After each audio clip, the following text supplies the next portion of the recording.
Você já percebeu como é fácil esfriar espiritualmente? Certa vez eu refletia e lembrei-me de um período da minha vida em que estava profundamente envolvido na minha fé. Eu não perdia qualquer culto.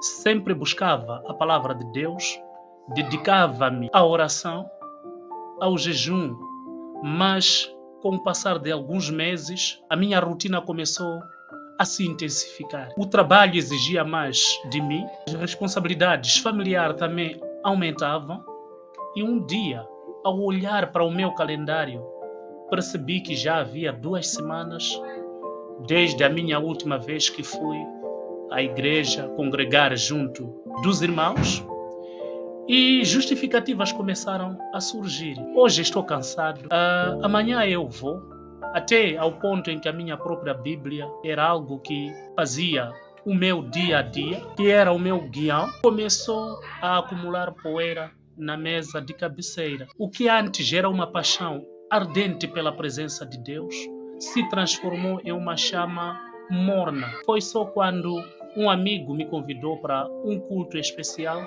que eu percebi o quanto havia me afastado da presença de Deus. Ao entrar na igreja e ouvir os cantos, hinos, a adoração, todo aquele envolvimento, uma onda de saudade invadiu o meu coração. Lembrei-me da alegria que sentia ao estar na presença de Deus e do quanto isso me preenchia. E naquele momento eu percebi que o esfriamento espiritual é algo sutil. Ele não acontece de dia ou de noite para dia, mas sim através de pequenas concessões diárias que nós criamos. E essa experiência, que não é boa da minha parte, me ensinou a importância de estar vigilante, da importância de buscar constantemente a intimidade com Deus. E você, será que tem notado algum sinal de esfriamento espiritual na sua vida?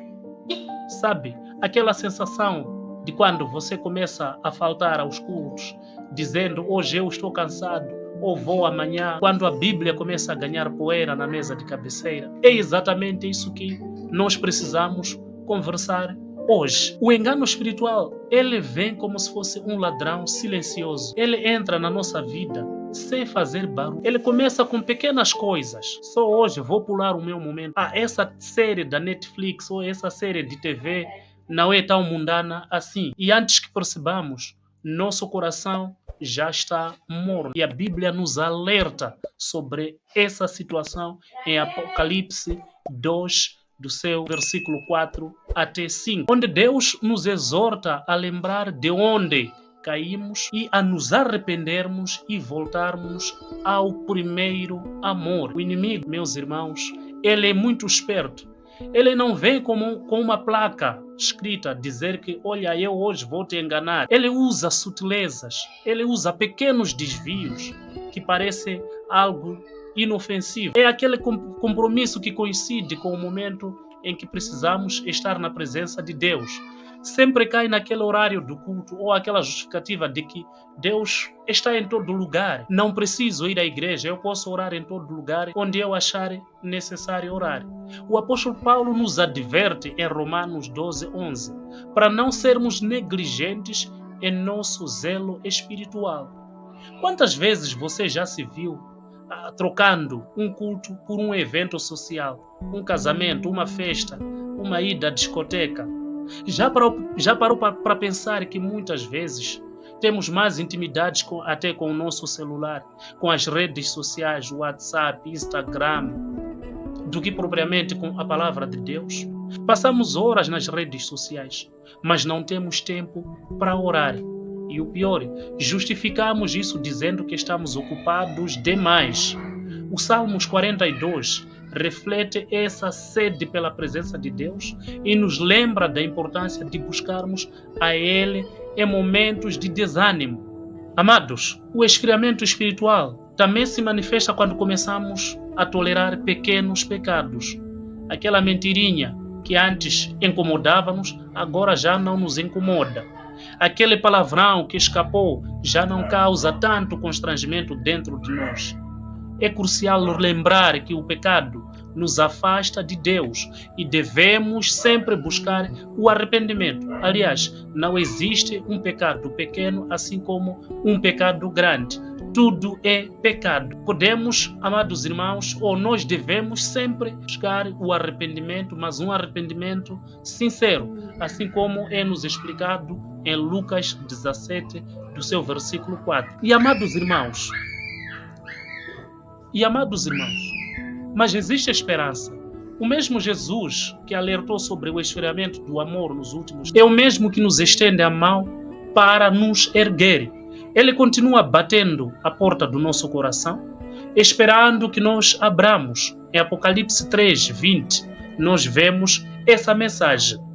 Nós precisamos voltar ao primeiro amor, aquela primeira paixão inicial pela presença, pela palavra de Deus. Lembra-te como é que era no começo, quando qualquer música de adoração ia tocando, nos fazia chorar. E quando nos víamos, e quando não víamos a hora de chegar ao culto, e quando não víamos a hora de ouvirmos a palavra de Deus, quando não víamos a hora de orarmos. Que tal dedicar alguns minutos todos os dias da sua vida para ler a Bíblia ou para orar? Não deixe que as distrações deste mundo roubem a sua intimidade com Deus. Não permita que o engano sutilmente te afaste do caminho da verdade. A verdade é que nenhuma experiência neste mundo se compara à genuína presença de Deus. E você, será que tem percebido sinais de esfriamento na sua vida espiritual? Será que está sendo enganado em alguma área da sua vida? Pare agora mesmo e faça uma introspeção, faça uma análise profunda na sua vida. Medite. Às vezes, reconhecer é o primeiro grande passo que nós podemos fazer para a mudança. Lembre-se, Deus não mudou. Seu amor continua o mesmo. Se existe algum esfriamento, não é da parte de Deus. Deus não é culpado pelo nosso esfriamento. Ele continua de braços abertos, esperando o nosso retorno, como o pai esperou pelo filho pródigo. E esta história maravilhosa nós vemos em Lucas 15:20. Que esta verdade ressoe em seu coração e te inspire a buscar novamente a presença de Deus. Meus amados irmãos, se vocês foram abençoados com essas palavras, deixe o seu like, comente e faça com que esta mesma informação, essas mesmas palavras de exortação cheguem a mais irmãos. Então, muito obrigado pela vossa audiência e nos vemos no próximo vídeo.